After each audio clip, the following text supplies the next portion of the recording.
Y terminamos la semana laboral, saludos, con un día por el medio, un día muy emblemático en términos de las agendas católicas aquí, que fue ayer el jueves de Corpus Christi.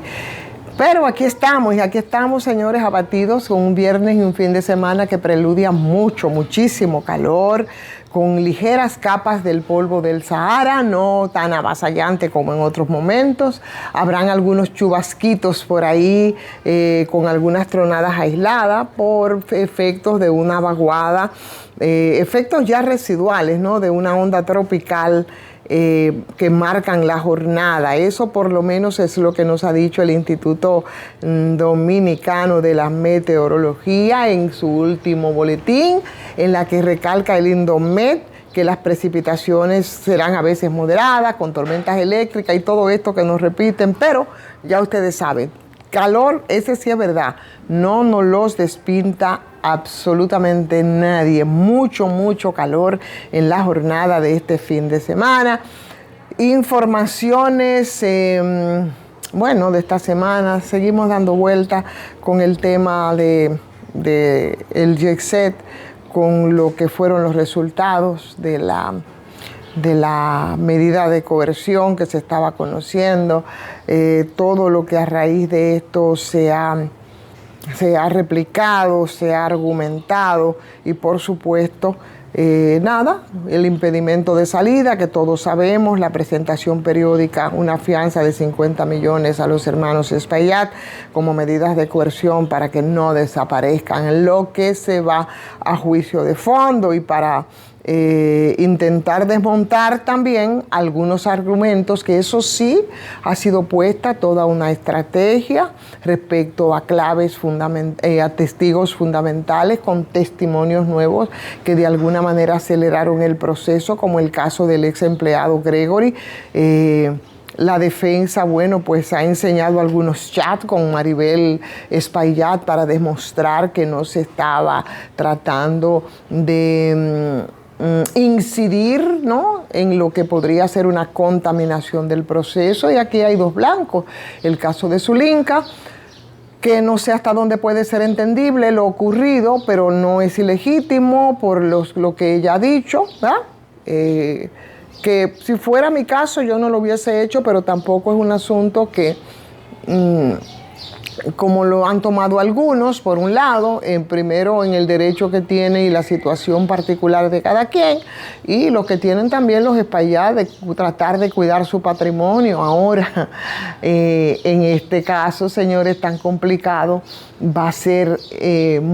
pero muy difícil, ¿no? Por más intentos de los que no tengo duda que se esté haciendo de desmontar todos los argumentos. Ahorita podría parecer incluso que al final del día las 236 personas que terminaron muertas a consecuencia de la inminente negligencia serán los responsables por el camino por el que nosotros vemos que van las cosas. Es complicado. Desde la declaración compleja del caso, que tú no entiendes tampoco, yo no veo cuál es el tema de la complejidad, probablemente sobre los argumentos que dicen ellos ahora, que no se ha hecho ningún tipo de investigación, pero por Dios, están, y como en este país van ablandando a la gente y le van mostrando, sobre todo cuando se tiene mucho poder y se tiene poder mediático, y por supuesto en ese poder mediático tú tienes personas que están apostando, ¿no?, a las defensas, vuelvo y repito, a lo que tienen derecho. Pero yo sigo pensando que este ha sido un caso demasiado trascendente, que ha involucrado a mucha gente y que tanta gente ha involucrado, señores, que ha sido un dolor que ha arropado y ha abarcado todo el país. O sea que no sé si las estrategias en términos jurídicos podrán funcionar ahora.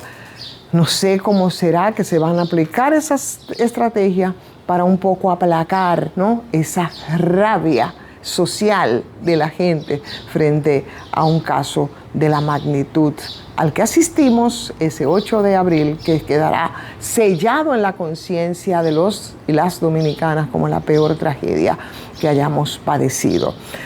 Mientras tanto, tragedias, pero de otro tipo, es la que se vive y es tan reiterada. A veces a uno le da como mucha pereza cuando tiene que tratar algunos temas, porque, señores, las leyes aquí, tantas leyes que tenemos, pero en esa misma dimensión, las leyes inspiran tan poco respeto y tan poca credibilidad, que a la gente le da tres pitos lo que se puede aprobar o no, porque al final las leyes no se cumplen. Y por supuesto, ese poder que siempre está gravitando en la vida del país y de las instituciones termina imponiéndose, y es el poder de los que han acumulado riquezas en este país. Entonces, eso de plano también arrastra el poco respeto que se tiene a nuestros políticos, sobre todo cuando nuestros políticos se convierten en funcionarios públicos, sea producto de una designación del Poder Judicial o por la elección popular, no importa. No importa, cuando un político puede obtener su cuota de poder, señores, lo único que trabaja es para ganarse el irrespeto de o quienes lo hayan designado o de quienes hayan votado por él. Y aquí hay una ley que se llama la Ley 311-14, que obliga a la declaración de patrimonios en un plazo de un mes luego de que se juramenten en los cargos los fuñidos funcionarios públicos, a lo que definitivamente, por supuesto, lo primero es que contribuye una falta de consecuencia para los que no cumplen con ese requisito legal, que no es otra cosa más que un intento por tratar de que se manejen con transparencia los tramposos e históricamente corruptos funcionarios de los distintos gobiernos. Y un buen ejemplo, bueno, pues a ese ejemplo hemos acabado de asistir en estos días y tiene que ver con lo que acaba de decir el presidente de la Cámara de Diputados, el señor Alfredo Pacheco, quien en la pasada sesión advertía que los diputados y diputadas que no hayan hecho su declaración de patrimonios en un plazo de 30 días, los 33, que todavía a estas alturas, ¿cuánto tiempo ha transcurrido desde que fueron elegidos? 9 meses después, ¿no?, de que el plazo venciera, todavía no han hecho sus declaraciones, y dice Pacheco ahora, en una reacción tardía, que entonces le van a retener sus salarios. Según decía en una crónica desde ayer el periódico Diario Libre, decía que no lo había hecho porque le estuviera dando seguimiento al caso, y yo creo que es verdad. Atento a que sus honorables legisladores cumplieran con la ley, sino que ahora se ha visto obligado a reaccionar por la presión de las redes sociales que el pasado fin de semana, bueno, pues convirtieron en tendencia el tema de los diputados que no cumplen, los diputados irresponsables, los hacedores de leyes que no cumplen sus propias leyes, esas cosas que nosotros hemos elegido y que están ahí ocupando curules en el Congreso de la República. Entonces, a esos irresponsables, porque no hay otra forma, irreverentes, gente que aportan a que la institucionalidad siga corroyéndose a un punto en el que este país se nos va a ir para carajo. Y reconocía, pero con mucha indulgencia, el señor Pacheco, demasiado comprensivo para la falta tan grave de los legisladores, que los legisladores iniciaron el proceso para transparentar su patrimonio y que muchos se descuidaron, así tan simple, porque entre ellos se entienden y hablan un lenguaje y una indulgencia que espanta y una justificación de todo, lo que no ocurre con los ninguneados. Entonces uno supone que en esta ocasión, cuando se les amenaza quizás con afectarle lo que más les duele a ellos por encima de cualquier cosa, que es su bolsillo y la posibilidad de ellos seguir acumulando y engrosando sus fortunas, bueno, pues quizás se animen entonces a hacer y a cumplir con lo que tienen que hacer, que es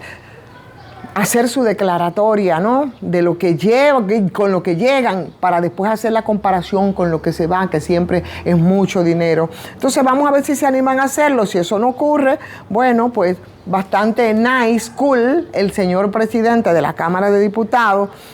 probablemente le podría dar nuevos plazos. Apuesten eso, que va a ser así. Si no cumplen con ese ultimátum obligado por la presión a través de las redes sociales, segurito que Pacheco le va a dar un nuevo plazo para continuar haciendo y respetando, burlándose de la ley y burlándose, por supuesto, de todos nosotros, también de sus compañeros que ya sí cumplieron en el plazo establecido con hacer esta declaratoria. O sea que eso, claro está, frente a la duda que uno siempre tiene frente a estos señores, nos toca preguntarnos porque yo no sé si es una pregunta simplemente reiterativa. ¿Por qué es que Pacheco no hizo esa misma advertencia que está haciendo ahora hace 9 meses? Hace 9 meses cuando el plazo se cumplió. Pero nosotros, como ustedes, sabemos perfectamente la respuesta y, por supuesto, en lo que el hacha va y viene, mientras nosotros esperamos que no se trate nuevamente de esa estrategia en la que se sale con bravuconada frente a una presión mediática para luego no hacer nada, ¿no? Y simplemente guardar las apariencias con esas bravuconadas, como la dicha por Pacheco, que uno espera que ahora sea en serio y que sí ciertamente se impacte y no se le desembolse en su salario a esos legisladores incumplidores, Bueno, pues simplemente ojalá que sea así para que no siga la fiesta de la burla, del desparpajo, de la irresponsabilidad, precisamente otra de las muchas razones que nos están dando los políticos, no para creer y seguir fortaleciendo la débil institucionalidad, sino para nosotros dejar de creer en ellos, que también es otra consolidación que se está haciendo. Así están las cosas, señores, debo decirles de todas maneras, aunque ahora no nos da el tiempo para poder tocar el tema con la profundidad que se requiere, por lo menos hasta las limitaciones que tenemos en el tema, ¿no? Que es lo que está ocurriendo ahora mismo en Oriente Medio, con algunos elementos que sería interesante poner sobre la mesa para el análisis de esos hechos recientes, sobre todo en esa Asia occidental, una vez más con circunstancias que obligan a una mirada de los conflictos internacionales y reducir y circunscribir los hechos recientes a un conflicto bilateral entre Israel e Irán sería entonces minimizar el problema. Es mucho más que eso. Lo que está sucediendo tiene implicaciones que van mucho más allá de una simple confrontación entre dos países, por muy brutal que sea ese enfrentamiento bélico. En realidad, lo que está ocurriendo con la confrontación entre Israel e Irán es una expresión de un capítulo nuevo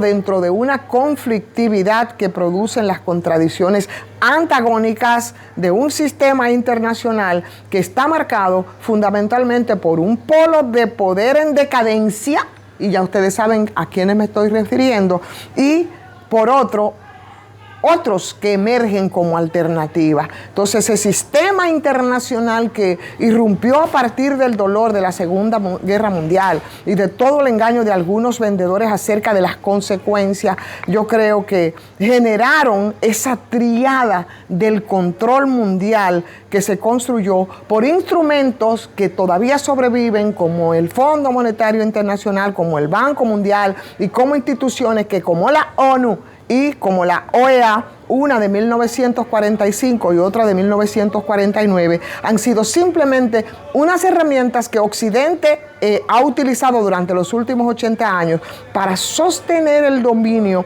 para sostener la hegemonía sobre el planeta, que ahora se ve un poco amenazada, y que con una serie de elementos para analizar, que no podemos hacerlo y que sería improbable que se pueda hacer de manera explayada en espacios como este, yo creo que simplemente ahora que ha dicho el presidente Trump que dentro de 2 semanas va a asumir posiciones respecto a lo que haría con Irán, debemos tener claro que lo que ocurrió ahí fue la embestida de Israel a Irán peligrosamente, pero que debe evaluar si su guerra, o sea, al momento de tomar esa decisión, sería muy bueno que Estados Unidos recuerde, porque no está tan lejos en el tiempo, evalúe si su guerra con Vietnam, que duró 10 años y que fue la peor derrota para Estados Unidos, la peor derrota militar en su historia, y más reciente todavía, que recuerde su gravitación durante 20 años en Afganistán, que lo transformó en un gigante con pies de barro y que tuvo que retirarse de Afganistán derrotado, humillado, con una guerra con Irán, podría producirse el fin definitivo de su poder imperial. Entonces tiene que sopesar muy bien la decisión que tomaría Estados Unidos, por supuesto, en este caso, y en el interín, los rusos, que a lo mejor pudieran llegar a Berlín, los chinos, que podrían apoderarse de Taiwán, y los africanos podrían quizás, y es un escenario de probabilidades, podrían destruir definitivamente ese poder neocolonial de Europa en ese continente. Si eso ocurre, bueno, yo creo que podríamos estar más tranquilos respecto a la post-tercera guerra mundial, y habrá emergido un sistema, ¿no?, de más tranquilidad y fenecido definitivamente esas posibilidades. Mientras tanto, Occidente, que tiene la manía de ver para otro lado respecto a estos temas, vamos a darle seguimiento, porque realmente yo creo que es para preocuparse. Con esto, pedirles que le den like a esta transmisión y que la compartan, pero además agradecerle como siempre a Farmacias GBC, mantiene su 20% de descuento, está abierto todos los domingos y sin excusa, porque muy cerca de usted hay una Medicar GBC. Así es que a suscribirse sobre todo, para que nos reencontremos el próximo lunes en otra transmisión de Soy Ivonne Ferreras. Hasta el lunes.